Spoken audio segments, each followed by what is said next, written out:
Prado, 6.800 ordens de serviços em 2019. Como isso foi possível?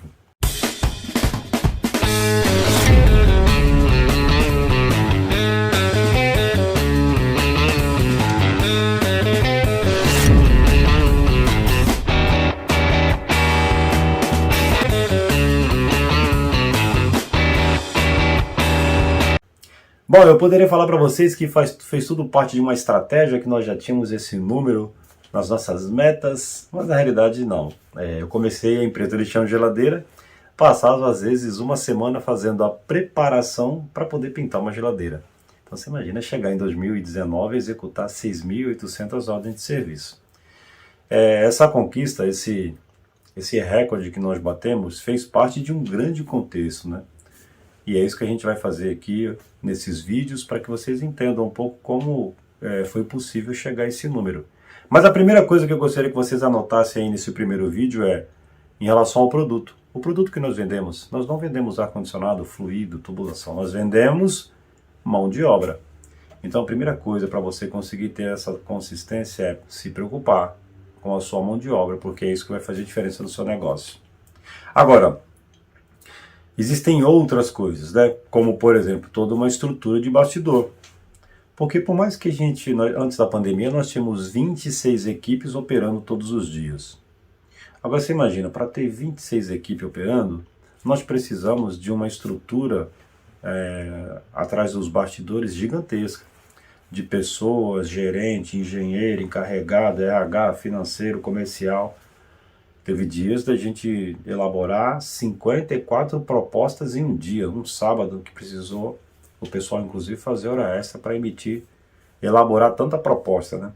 Então não seria possível apenas ter a mão de obra em campo, porque isso não seria o suficiente para manter a quantidade de serviço todos os dias. Você imagina ter 26 equipes e de repente ter um dia que só tem 10 serviços. Você imagina o prejuízo. Por isso a importância a equipe dos bastidores. Agora, outra coisa muito importante é como construir isso, né? Porque para ter essa quantidade de serviços, nós precisamos alcançar o cliente, convencer o cliente, e para isso nós precisamos de muita qualidade, de muito diferencial, porque tem muita gente fazendo a mesma coisa, né? No segmento de ar-condicionado e refrigeração, além de ter várias empresas renomadas, empresas estruturadas, com esse problema que houve no mundo todo, muita gente perdeu o emprego, então tem aquela pessoa que saiu do emprego, pegou sua rescisão, comprou lá o ferramental, às vezes não tem toda a estrutura, mas acaba disputando trabalho com uma empresa que tem uma estrutura maior. Então tem toda uma estratégia para você ter um volume de trabalho como esse em constância, né? Isso é muito importante, a equipe que cuida disso, que fica lá nos bastidores, que cuida para que esse trabalho não falte, tem toda uma estratégia envolvida. Agora, Prado, como é que eu vou saber o que eu vou ter primeiro? Porque se eu não tiver o serviço, como é que eu contrato a equipe para buscar o serviço se eu não tenho o serviço para pagar essa equipe? Essa é a velha história do ovo e da galinha. Porque se eu não tenho trabalho, eu não tenho dinheiro para contratar a equipe. Agora, se eu não tiver a equipe lá trabalhando nos bastidores para buscar esse cliente, como é que eu vou ter o serviço? É por isso que essas coisas não acontecem do dia para a noite. Quando eu falo para vocês que seria muito bonito eu falar que nós fizemos uma reunião e colocamos lá um número como meta, 6.800 horas de serviço, não é. Isso foi acontecendo ao longo da nossa estratégia, que foram feitos ajustes durante todos esses anos, né? Porque a gente erra muito, ajusta, e aos poucos a gente vai colocando a estrutura de acordo com a demanda do trabalho. Agora, por que isso é importante entender? Porque tem muita gente que se desespera e fala, não, então eu vou contratar 10 pessoas logo, que vai chegar o verão, e essa é uma das falhas que uma empresa de refrigeração comete. Porque se eu não prestar atenção, se eu tomar algumas decisões no verão, é bem provável que eu vá tomar decisões equivocadas, porque no verão, como tem muito trabalho, está circulando muito dinheiro, eu tenho uma falsa impressão que a minha empresa já está bombando, está estruturada. Mas a gente sabe que o dia que acabar o verão, todo esse volume de trabalho vai diminuir. E a gente vai voltar a faturar aquilo que a gente fatura normalmente nos meses que não é fora das estações quentes. Tem empresa que, por exemplo, fatura R$ 5.000. Quando chega no verão, o cara fatura 15, 20. Mas eu não posso tomar decisão com os 20 na cabeça. Você entende? Porque se eu tomar essa decisão, se algumas decisões forem tomadas no verão, eu vou sofrer consequência. É por isso que eu falo que a melhor forma de você conseguir estruturar o teu negócio é tomar essas decisões críticas, decisões que vão envolver investimento, aquele investimento fixo mensal.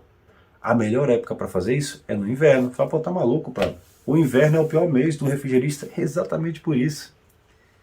Porque se eu tomar uma decisão de acordo com as condições que eu tenho no inverno, eu não vou sofrer nenhuma consequência, porque o máximo que vai acontecer é eu ter um acréscimo de trabalho, mas nunca o contrário. O que acontece é que algumas pessoas, por falta de experiência, eu também já fiz isso, todo mundo já foi usar garrafa um dia, todo mundo já fez essa besteira. Quando chega no verão, parece que a pessoa aperta um botão e esquece que existe os outros meses e começa a se envolver com todo aquele dinheiro entrando, aquela quantidade de trabalho e toma a decisão errada. Por isso que é muito importante, no processo do crescimento de uma empresa de refrigeração, a gente entender que existe essa sazonalidade e que em alguns momentos vai ter aquele pico gigantesco de trabalho. Outro erro que algumas empresas cometem. E que nós cometemos também antes de chegar nesse número de 6.800 ordens de serviço emitidas em 2019. Por quê? Porque nós contratamos muito no verão. E às vezes eu contrato um colaborador por pelo menos 2 meses, vai. 1 mês, 2 meses antes da temporada, aí passa o período de experiência, logo depois que termina aquele período quente, aquela quantidade de trabalho, aí a gente tem que demitir todas essas pessoas, aí eu tenho que pagar a rescisão. Às vezes, com os problemas que aconteceram, porque essa equipe não era qualificada, mais os valores que eu tenho que pagar de indenização, não deu resultado fazer todo esse movimento na empresa. Olha que coisa interessante.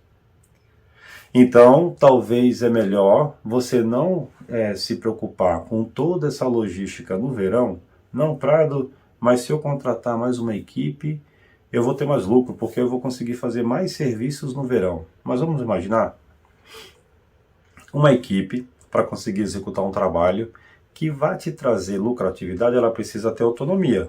Carro, ferramental, até para você conseguir efetivamente mandar essa equipe para um lugar e ela executar um novo trabalho, que você não teria condições de executar se não fosse a equipe. O problema é que todo esse custo envolvido, se eu parar para pensar que todo esse investimento, eu vou ter que cobrir esse investimento, ferramental, carro, uniforme, exame médico, aí eu vou ter que pagar os colaboradores, pagar toda essa estrutura, mas aí o verão termina e eu não consigo fazer isso. Aí eu causo um problema para o meu próximo inverno. Vocês entendem que chegar nesse número de 6.800 ordens de serviços emitidas foi um processo muito longo de aprendizado.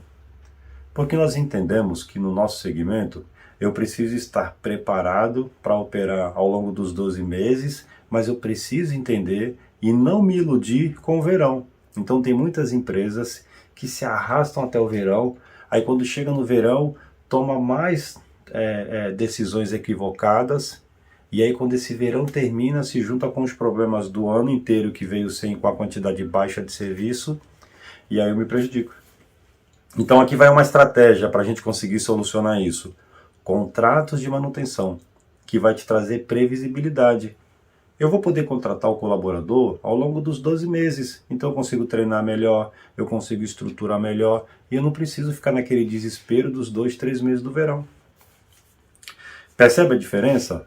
Se eu tiver um contrato de manutenção, porque aí a gente tem tempo de treinar o colaborador. E outra coisa, como eu venho trabalhando, se eu tiver um contrato de manutenção, onde o meu colaborador está trabalhando todos os dias, eu não preciso chegar no verão desesperado para fazer todos os trabalhos antes de terminar o verão, até porque esse meu colaborador está pago. O contrato vem pagando ele, o contrato vem permitindo que a empresa venha numa crescente estruturação, sem depender desses picos do verão. E olha que coisa engraçada. Antes de ter uma estrutura, de ter um escritório com 11 pessoas trabalhando, de ter 26 equipes operando, de estar em 15 estados do Brasil, era eu que estava lá em campo. Então no verão eu trabalhava 15, 17 horas por dia. Acabava o verão, passava 2 meses eu estava sem dinheiro. Hoje, o verão para nós é um mês normal. Não existe nenhuma diferença do verão para o inverno. Por quê? Porque a gente executa as manutenções dos nossos clientes, os equipamentos sempre estão da melhor maneira possível, em termos de manutenção. Então a gente mantém os equipamentos, executamos as manutenções preventivas, preditivas, as higienizações. Então quando chega no verão, os nossos contratos operam normal porque as máquinas estão todas nas condições adequadas para passar pelo verão. Então não existe aquela loucura do verão para nós. Gente, vocês não têm noção como isso é libertador. Porque eu lembro de várias ocasiões, antes de ter estrutura, de ficar contando nos dedos para começar a temporada, porque eu morava num local turístico. Então as pessoas não moram nesse lugar, moram em São Paulo e o litoral, que é uma cidade turística. Quando chegava na temporada, carnaval, final de ano, a cidade ficava travada de gente. Então era serviço, as pessoas ficavam um ano sem vir no apartamento. Então quando o cara chegava e ligava o ar-condicionado de frente para o mar, você imagina. Então era uma quantidade de serviço assim absurda. A gente trabalhava sábado, domingo, feriado. Era aquela coisa assim de viver com queimação no estômago, porque eu saía de casa às 6 horas da manhã, tomava um cafezinho, ia almoçar 2 horas da tarde, o almoço era uma coxinha, uma Coca-Cola. Acabava o verão, falei, nossa, acho que eu vou ficar rico. Passava 2 meses, eu não tinha mais dinheiro.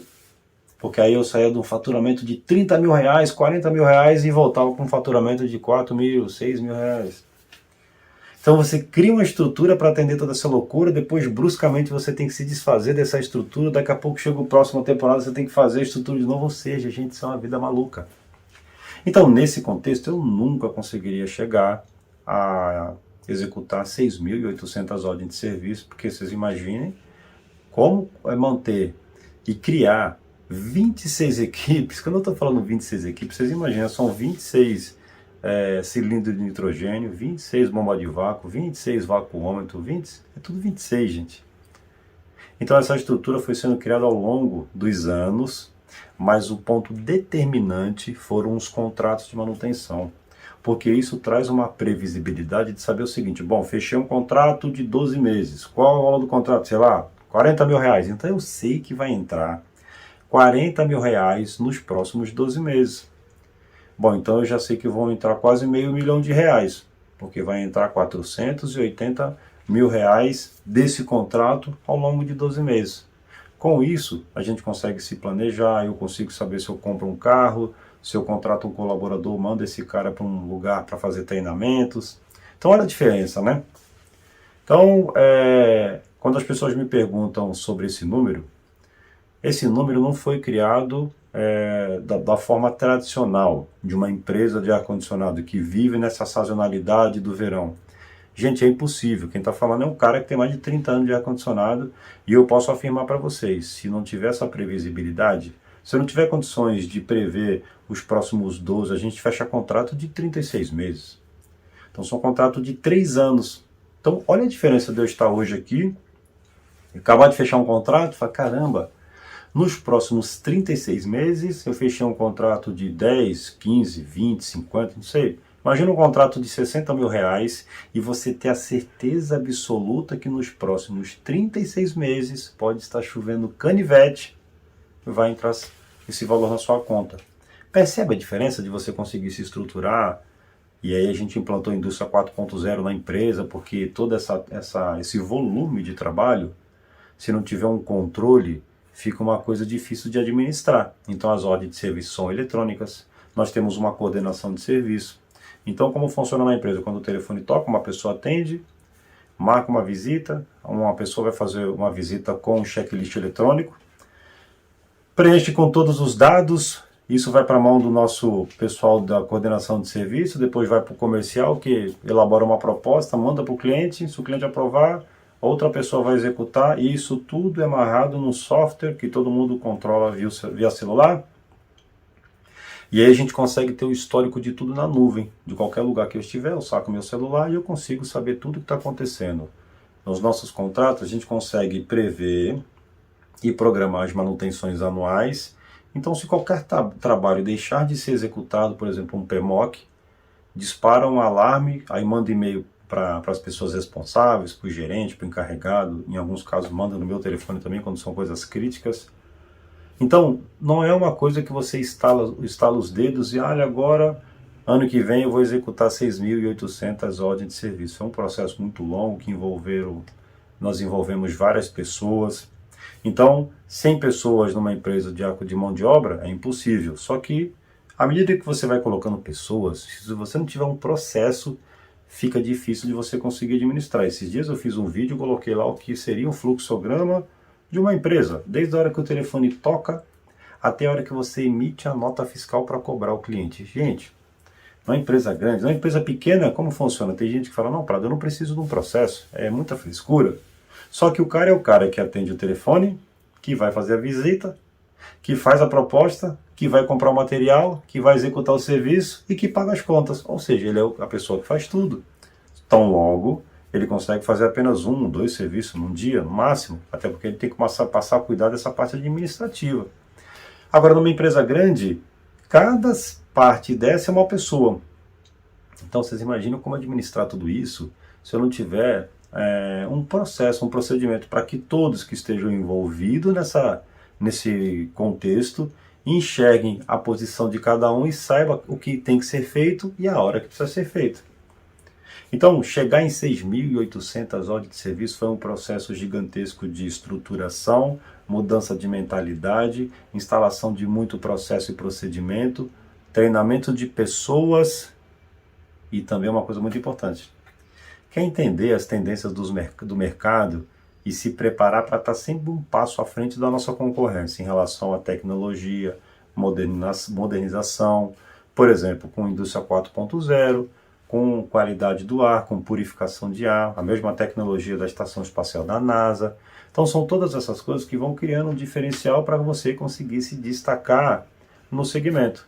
Por isso que eu falo que quando alguém me pergunta, Prado, qual é a dica? Eu falei, não tem como Não existe uma receita de bolo assim tão fácil para você chegar a esse número de 6.800 ordens de serviços executadas. É um processo muito longo que envolve muito processo, muito procedimento, muito treinamento, porque vocês imaginem que se no escritório nós temos 11 pessoas, tem informação que passa pelas 11 pessoas até a gente emitir uma ordem de serviço e depois emitir uma cobrança.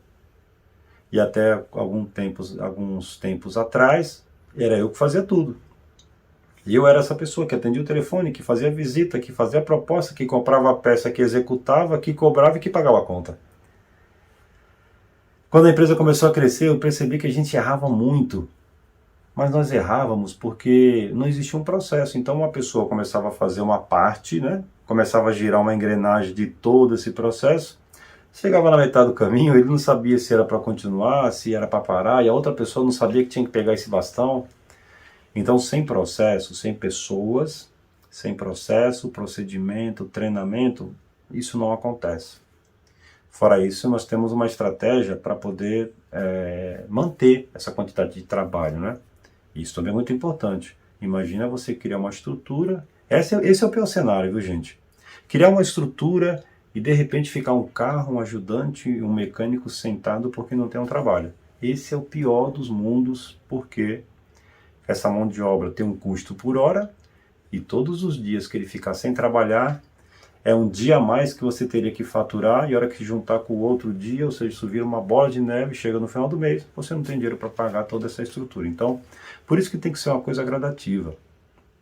Eu tenho que enxergar qual é a potência que eu tenho hoje, não só de quantidade, mas de qualidade. Tem gente, por exemplo, que só conserta geladeira. Show de bola. Dá para fechar contrato de manutenção com geladeira? Olha, eu não lembro de nenhuma residência que fechou contrato de manutenção da geladeira. Eu conheço sim contrato de manutenção em câmara frigorífica, em lojas de roupa, restaurante, farmácia. Agora, num lugar residencial, numa geladeira, eu acho difícil. Então, se você tem pretensões de ter contratos de manutenção, você talvez possa conseguir fazer uma quantidade muito grande de geladeira, mas isso não vai permitir que você feche um contrato. Então talvez você tenha que passar para um outro segmento. Então por que eu falo que você tem que tomar cuidado com isso? Porque de repente você não tem ainda a condição técnica de entrar para um segmento. Por exemplo, sei lá, VRF. Vou começar a instalar VRF. A gente pega equipamentos do tipo VRF, com uma placa eletrônica de uma unidade condensadora chega a custar R$26 mil. Você imagina se eu cometer uma falha e queimar uma placa eletrônica como essa. Por isso que é importante entender o seguinte: qual é a minha potência hoje, não só em quantidade, como em condições técnicas. De repente eu preciso recuar um pouco, fazer um curso, um treinamento, e aí sim, depois de ter experiência, começar a explorar uma área que eu não exploro hoje. No nosso segmento, a gente tem uma imensidão de coisas que podem ser feitas. Tem pessoas que só trabalham com ar-condicionado e vai num restaurante e faz a manutenção só do ar-condicionado. Aí vem uma outra empresa, faz a manutenção da câmara frigorífica, do balcão frigorífico, da máquina de sorvete, da máquina de gelo, e você talvez está perdendo esse dinheiro, deixando esse dinheiro em cima da mesa, porque você já atende o cliente, mas não faz esse tipo de trabalho. E aí imagina um cara que tenha contrato com 20 restaurantes só no ar-condicionado. E sei lá, e esse cara tem um faturamento de R$20 mil. Imagina se ele passar a atender a câmara frigorífica, o balcão frigorífico, a máquina de sorvete, a máquina de gelo. Talvez ele vai mais do que duplicar o seu faturamento. Porque hoje, no restaurante, o que é mais importante? O ar-condicionado ou uma câmara frigorífica que tem lá R$500 mil de produto? Então, perceba a diferença? Só que se eu não tiver a condição técnica, como é que eu fecho um contrato para ficar sob minha responsabilidade um tipo de equipamento que eu não domino? Então é muito importante que você faça aí essa autoanálise, porque o segredo é o contrato de manutenção, é a previsibilidade. É muito difícil uma empresa ter uma quantidade muito grande de colaboradores se ela depende que o telefone toque todo dia para mandar uma proposta para o cliente aprovar e você executar um trabalho. Como é que faz com a equipe que está sentada lá esperando esse serviço? Então por isso que eu sempre dou essa dica em relação ao contrato de manutenção. Porque isso vai te trazer uma segurança e cada vez mais você vai estar estruturado. Por exemplo, se eu tenho 10 contratos de manutenção, o resultado desses 10 contratos talvez vai me permitir inclusive contratar mais uma equipe, que talvez eu não tenha ainda serviço para essa equipe, mas eu já posso ir treinando esses colaboradores, que é o que eu faço. Geralmente a gente tem uma pessoa a mais em alguns locais, para quê? Para essa pessoa ir sendo treinada.